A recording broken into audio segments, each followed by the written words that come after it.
જય શ્રી કૃષ્ણ। આ વિડીયોમાં વરુથીની એકાદશી વ્રતની વિધિ, મહાત્મ્ય અને કથા સાંભળશું। ચૈત્ર મહિનાની વદ પક્ષની એકાદશી એટલે વરુથીની એકાદશી, જે તારીખ 26 એપ્રિલ મંગળવાર ચૈત્ર વદ એકાદશી તિથિએ આવે છે। આ એકાદશીનું વ્રત શારીરિક કષ્ટ અને ઘાવથી બચવા તેમજ સંતાનની લાંબી આયુષ્ય માટે કરવામાં આવે છે। પાપ તથા કષ્ટમાંથી મુક્તિ મેળવવા આ દિવસે ભગવાન શ્રી હરિ વિષ્ણુના વરાહ સ્વરૂપની પૂજા કરાય છે। વરુથીની એ સંસ્કૃત શબ્દ છે, જેનો ગુજરાતી ભાવાર્થ સંકટને હરનાર એવો થાય છે। આથી આજની એકાદશી તિથિ એ હિન્દુ ધર્મની મહત્વની તિથિ છે। આથી આ દિવસે વરુથીની એકાદશીનું વ્રત, પૂજા, ઉપવાસ કરવાથી, ભગવાન શ્રી હરિ વિષ્ણુ સાથે માતા લક્ષ્મીની પૂજા કરવાથી, આ દિવસે અનાજ અને જળનું દાન કરવાથી અનેક યજ્ઞ કર્યા જેટલું તથા કન્યાદાન કર્યા જેટલું જ પુણ્ય ફળ પ્રાપ્ત થાય છે। એકાદશીનું આ વ્રત સૌભાગ્ય, સંતાન તથા આરોગ્યની રક્ષા કરતું હોવાથી તેને સૌભાગ્યદાયીની વ્રત પણ કહેવાય છે। મિત્રો, આપણા ઋષિ મુનિઓએ મનુષ્યના પાપ, પુણ્ય, સ્વર્ગ, નર્ક આદિનો વિચાર કરીને મનુષ્યને સારા કર્મો કરવા, સારા માર્ગે ચાલવા, જપ, તપ, વ્રત, ઉપવાસ કરવાનું સૂચન કર્યું છે, જેમાં એકાદશીનો વ્રતનું મહાત્મ્ય ખૂબ જ મોટું કહ્યું છે। એકાદશી એટલે કે 11, જે દર મહિને 2 વખત આવે છે, સુદ પક્ષમાં અને વદ પક્ષમાં। એમ વર્ષની કુલ 24 એકાદશી હોય છે। દર 3 વર્ષે અધિક માસ આવે છે, અધિક માસની 2 એકાદશી, એમ કુલ મળીને 26 એકાદશી હોય છે। આ દરેક એકાદશીનું મહત્વ અલગ અલગ હોય છે। આ દરેક એકાદશીનું મહાત્મ્ય અધિક છે। તેમાંની ચૈત્ર માસની કૃષ્ણ પક્ષમાં આવતી વરુથીની એકાદશીનું વ્રત કરવાથી વ્યક્તિની દરેક મનોકામના પૂર્ણ થાય છે। સંતાન, સૌભાગ્ય અને આરોગ્યની પ્રાપ્તિ થાય છે। જીવનમાં તમામ પ્રકારની સુખની પ્રાપ્તિ થાય છે। પાપનો નાશ થઈ પુણ્યની પ્રાપ્તિ થાય છે। આ લોકમાં સર્વ સુખ ભોગવી અંતે વૈકુંઠમાં વાસ થાય છે। આથી દરેક વ્યક્તિએ જો બની શકે તો એકાદશીનું વ્રત, ઉપવાસ, પૂજા કરવી। જો એ પણ ન થઈ શકે તો એકાદશીની કથા જરૂર સાંભળવી। એકાદશીના દિવસે વ્રતધારીએ પ્રાતઃકાળે વહેલા ઉઠવું, સ્નાન આદિ કાર્યથી પરવારી વ્રતનો સંકલ્પ લેવો। દરેક એકાદશીના દિવસે ગંગા સ્નાન કે પવિત્ર નદી કે જળાશયમાં સ્નાન કરવાનું મહાત્મ્ય છે। જો ગંગા સ્નાન ન કરી શકાય તો ઘરે રહીને જ નહાવાના પાણીમાં ગંગાજળ ઉમેરી સ્નાન કરવાથી ગંગા સ્નાન કર્યા જેટલું જ પુણ્યફળ પ્રાપ્ત થાય છે। આમ સ્નાન કાર્યથી પરવારી પવિત્ર વસ્ત્રો ધારણ કરવા, સૂર્યનારાયણને જળનું અધર્ય આપવું, ઘરના ઉંબરાનું પૂજન કરવું, તુલસી ક્યારે જળ સિંચવું, ભગવાન શ્રી હરિ વિષ્ણુની મૂર્તિને શુદ્ધ જળ, પંચામૃત, ગંગાજળથી સ્નાન કરાવવું। જો મૂર્તિ ન હોય તો ઘરમાં જ રહેલી ભગવાન શ્રી હરિ વિષ્ણુના કોઈ પણ અવતારની, શ્રી કૃષ્ણની કે બાળ ગોપાળની મૂર્તિ કે ફોટોની પૂજા કરવી। પૂજામાં ધૂપ, દીપ, પીળા પુષ્પ, ચંદન, તુલસી, સીઝનના ફળ, સૂકા મેવાથી પૂજા કરવી। દૂધ, દહીં, મિશ્રી, માખણ કે કોઈ પણ મીઠાઈ ધરાવી, આરતી, સ્તુતિ કરવી। આ દિવસે શ્રીમદ ભાગવત ગીતા, લક્ષ્મી સ્તોત્ર, કનકધારા સ્તોત્ર આદિના પાઠ કરવા। પૂજા સમાપ્ત થયે ઓમ રીમ શ્રી લક્ષ્મી વાસુદેવાય નમઃ આ મંત્રનો જપ કરવો। આ રીતે એકાગ્ર મન અને પૂરી શ્રદ્ધાથી એકાદશીનું વ્રત, ઉપવાસ અને પૂજા કરવી। જે વ્યક્તિને એકાદશીનું વ્રત કરવું છે પરંતુ તે ઉપવાસ કરી શકવા સમર્થ નથી, તો તેમણે મન અને વાણીથી ઉપવાસ કર્યા વગર જ વ્રત કરી શકે છે। આ દિવસે જૂઠું બોલવું, કોઈની નિંદા કરવી, કોઈનું અપમાન કરવું, કોઈને કટુવચન કહેવા વગેરે કાર્યો ન કરવા। આ દિવસે શક્તિ હોય એ પ્રમાણે દાન દક્ષિણા દેવી, ગરીબોને કે જરૂરિયાતમંદને જરૂરી ચીજ વસ્તુ આપવી, ગાયને લીલો ઘાસચારો કે ઘરની બનાવેલી રોટલી આપવી, કૂતરાને ઘરની બનાવેલી રોટલી, પક્ષીને દાણાચણ, કીડીને કીડિયારું પૂરવું વગેરે કાર્યો કરવા। આ દિવસે ભાત, લસણ, ડુંગળી વગેરે ન ખાવા। દિવસના સૂવું નહીં, પરંતુ બીમાર, વૃદ્ધ, સગર્ભા સ્ત્રી અને બાળકો સૂઈ શકે છે। એકાદશીના દિવસે રાત્રિ જાગરણનું મહાત્મ્ય છે। જો જાગરણ ન થઈ શકે તો રાત્રિના 12 વાગ્યા સુધી જાગરણ કરી પ્રભુ કીર્તન કરવું। આમ એકાદશીનું વ્રત કરી એકાદશી વ્રતના મહાત્મ્યની કથા સાંભળવી। આ દિવસે એકાદશી મહાત્મ્યની કથા સાંભળવાનો ખૂબ મહાત્મ્ય છે। જે સાંભળવાથી એકાદશી કર્યાનું ફળ અનેક ગણું વધી જાય છે. જો એકાદશીનું વ્રત ન થઈ શકે તો એકાદશીના મહાત્મ્યની કથા સાંભળવા માત્રથી જ વ્રત કર્યા જેટલું જ પુણ્યફળ પ્રાપ્ત થાય છે. તો મિત્રો, આ હતી વરુથીની એકાદશી વ્રતની વિધિ અને મહાત્મ્ય. હવે સાંભળશું વરુથીની એકાદશી. યુધિષ્ઠિરે ભગવાન શ્રી કૃષ્ણને બોલો ભગવાન શ્રી વાસુદેવ શ્રી કૃષ્ણ તમને નમસ્કાર હો. ચૈત્ર માસના કૃષ્ણ પક્ષમાં જે એકાદશી આવે છે એનું નામ શું છે, એનો મહિમા શું છે તે મને કહો. ભગવાન શ્રી કૃષ્ણે કહ્યું, હે રાજન, આ એકાદશીને વરુથીની એકાદશી કહેવાય છે. આ લોક અને પરલોકમાં સૌભાગ્ય આપનારી છે. એથી ઘણા લોકો એને સૌભાગ્યદાયીની એકાદશી પણ કહે છે. વરુથીની એકાદશીનું વ્રત કરવાથી સુખ અને આરોગ્યની પ્રાપ્તિ થાય છે અને પાપોનો નાશ થાય છે. બધાય લોકોને આ વરુથીની એકાદશી ભોગ તથા મોક્ષ આપનારી છે. વરુથીની એકાદશીના વ્રતના પ્રભાવથી જ માધાંત અને ધુંધુમાર વગેરે અનેક રાજાઓ સ્વર્ગમાં ગયા હતા. જે મનુષ્ય 10,000 વર્ષો સુધી તપસ્યા કરે છે, તેમજ જે મનુષ્ય સૂર્યગ્રહણ વખતે કુરુક્ષેત્રમાં સોનાનું દાન આપે છે અને એને જે પુણ્યફળ પ્રાપ્ત થાય છે તેના જેટલું જ પુણ્યફળ વરુથીની એકાદશીનું વ્રત કરનાર મેળવે છે.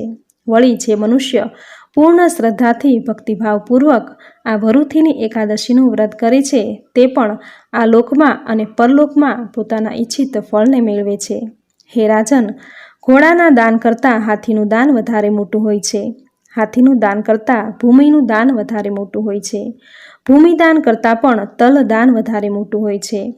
તલદાન કરતાં સુવર્ણદાન વધારે મોટું હોય છે. સુવર્ણદાન કરતાં પણ અન્નદાન વધારે મોટું હોય છે.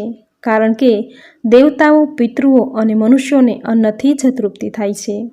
વિદ્વાન પુરુષોએ કન્યાદાનને પણ અન્નદાન જેટલું જ શ્રેષ્ઠ બતાવ્યું છે. બંને સમાન ફળ આપનારા છે. કન્યાદાનના જેટલું જ પુણ્યદાયક ગોદાન છે.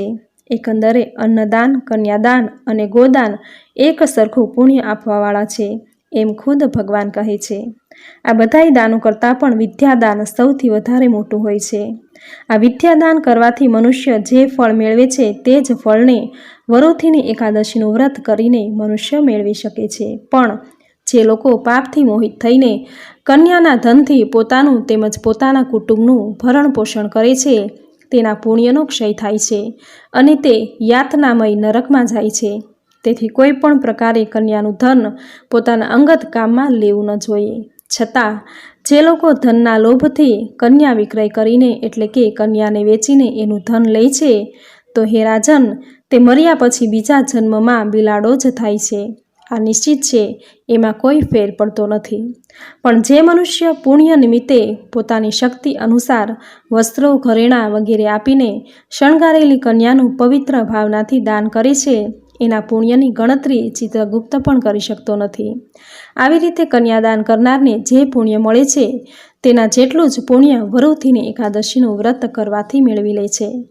એકાદશીના આગળના દિવસે એટલે કે દશમના દિવસે ભગવાન વિષ્ણુની ઉપાસના કરનારે આ વરુથીની એકાદશીનું વ્રત કરીને કાસુ, અડદ, મસૂર, ચણા, કોદરા, શાક, મધ, પારકું અન્ન એ 2 વખતનું ભોજન અને સ્ત્રી સમાગમ આ 10 વસ્તુઓનો ત્યાગ કરવો જોઈએ. ત્યાર પછી 11ને દિવસે વરુથીની એકાદશીનું વ્રત કરીને જુગાર રમવો, ઊંઘ લેવી, પાન ખાવું, દાંતણ કરવું, બીજાની નિંદા કરવી, બીજાની ચાડી ખાવી, ચોરી કરવી, હિંસા કરવી, સ્ત્રી સમાગમ કરવો, ક્રોધ કરવો અને અસત્ય બોલવું, આ 11 વાતોનો ત્યાગ કરવો જોઈએ. ત્યાર પછી વરુથીની એકાદશીનું વ્રત કરનારે 12ના દિવસે કાસુ, અડદ, મસૂર, દારૂ, મધ, તેલ, દુર્જનો સાથે વાર્તાલાપ, વ્યાયામ, પરદેશ ગમન, 2 વખતનું ભોજન, સ્ત્રી સમાગમ અને બળદની પીઠ પર સવારી, આ 12 વસ્તુઓનો ત્યાગ અવશ્ય કરવો જોઈએ. હે રાજન, આ પ્રમાણે દશમને દિવસે 10, 11ને દિવસે 11 અને 12ને દિવસે 12 વસ્તુઓનો ત્યાગ કરીને વરુથીની એકાદશીનું વ્રત કરવામાં આવે છે. આ વ્રત કરનારે ઉપવાસ તેમજ જાગરણ કરીને ભગવાન મધુસૂદનનું પૂજન કરવું જોઈએ. જાગરણ દરમિયાન પણ ધાર્મિક કથાઓ, પુરાણના અધ્યયનો તેમજ ધૂન, ભજન, કીર્તનનું વાજિંત્રો સહિત આયોજન કરવું જોઈએ. આમ કરવાથી વ્રત કરનાર બધા જ પાપોમાંથી મુક્ત થઈને પરમ ગતિને પામે છે. વળી પાપથી ડરવાવાળા પુરુષોએ પણ વરુથીની એકાદશીનું વ્રત કરવું જ જોઈએ. એ વ્રત કરવાથી એ યમદેવના ભયમાંથી મુક્ત થાય છે અને સર્વે પાપોમાંથી છૂટી જઈને વિષ્ણુ લોકને પ્રાપ્ત કરે છે. તેમજ આ વરુથીની એકાદશીના મહાત્મ્યને વાંચનાર તેમજ સાંભળનાર પણ હે રાજન 1000 ગાયોના દાનનું ફળ મેળવે છે. વરુથીની એકાદશીની મહાત્મ્ય કથા એવી છે કે માઘાંત ખૂબ દાની અને તપસ્વી રાજા માનવામાં આવતો હતો. તેની ખ્યાતિ ચારેય બાજુ ફેલાઈ હતી. એકવાર તે જંગલમાં તપસ્યા કરી રહ્યો હતો ત્યારે ત્યાં અચાનક એક રીંછ આવી ગયો અને તેમના પગ ખાવા લાગ્યો. ત્યારબાદ પણ રાજા માઘાંત પોતાની સાધનામાં લીન રહ્યા. તેમણે ક્રોધ પણ ન કર્યો. તેમણે ભાલુને કશું ન કર્યું. પણ જ્યારે તેમને દુખાવો અસહ્ય બની ગયો ત્યારે રાજાએ ભગવાન વિષ્ણુનું સ્મરણ કર્યું. ભક્તની પુકાર પર ભગવાન વિષ્ણુ રાજાની મદદે આવ્યો અને રાજાના પ્રાણ બચાવ્યા. પણ રીંછ ત્યાં સુધી રાજાના પગને ખૂબ નુકસાન પહોંચાડી ગયો હતો. રાજા આ જોઈને ખૂબ દુઃખી થયા. પણ ભગવાન વિષ્ણુએ કહ્યું કે રાજા પરેશાન ન થાવ, કારણ કે રીંછ તમને એટલું જ નુકસાન પહોંચાડ્યું છે જેટલા પાછલા જન્મમાં તમારા પાપ કર્મ હતા. ભગવાન વિષ્ણુએ ત્યારે રાજનને કહ્યું કે તમારા પગ ઠીક થઈ જશે જો તમે મથુરાની ભૂમિ પર વરુથીની એકાદશીનું વ્રત કરો. રાજાએ ભગવાનની આજ્ઞાનું પાલન કર્યું. વરુથીની એકાદશીનું વ્રત મથુરાની ભૂમિ પર કર્યું અને તેમના પગ ઠીક થઈ ગયા. આ છે વરુથીની એકાદશીનું મહાત્મ્ય. ચૈત્ર માસ કૃષ્ણ પક્ષે વરુથીની એકાદશી વ્રત કથા સંપૂર્ણમ. બોલો ભગવાન શ્રી હરિ વિષ્ણુની જય. તો મિત્રો, આ હતી વરુથીની એકાદશી વ્રતની કથા અને મહાત્મ્ય. આ વ્રત અનેક જન્મોના પાપનો નાશ કરી પુણ્ય દેનારું છે. હજારો ગાયોના દાનનું અને અશ્વમેઘ યજ્ઞો કર્યાનું ફળ આ એકાદશી કરવાથી થાય છે. એકાદશીની તિથિ એ ભગવાન શ્રી હરિ વિષ્ણુને અતિ પ્રિય તિથિ છે. આથી શ્રી હરિ સાથે માતા લક્ષ્મીની કૃપા પ્રાપ્ત કરવા આ દિવસે શ્રી હરિ વિષ્ણુ સાથે માતા લક્ષ્મીની પૂજા કરવી.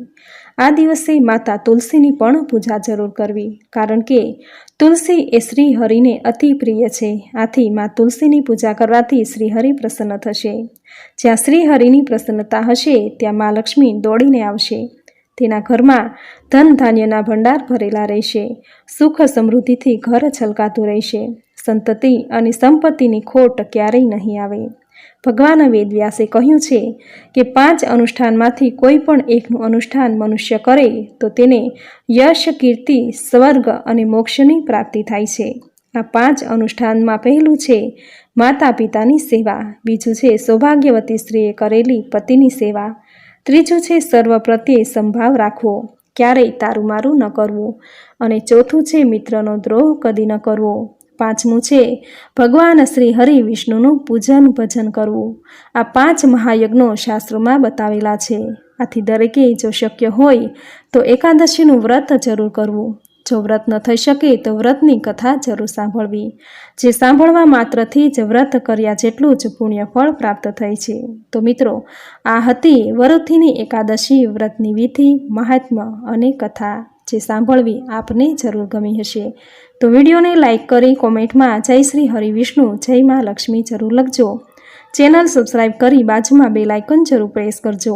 આવી જ નવી ધાર્મિક માહિતી, નવા ધાર્મિક વિડીયો સાથે, નવી ધાર્મિક કથા સાથે ફરી મળીશું. ત્યાં સુધી આપ સૌને મારા જય શ્રી કૃષ્ણ.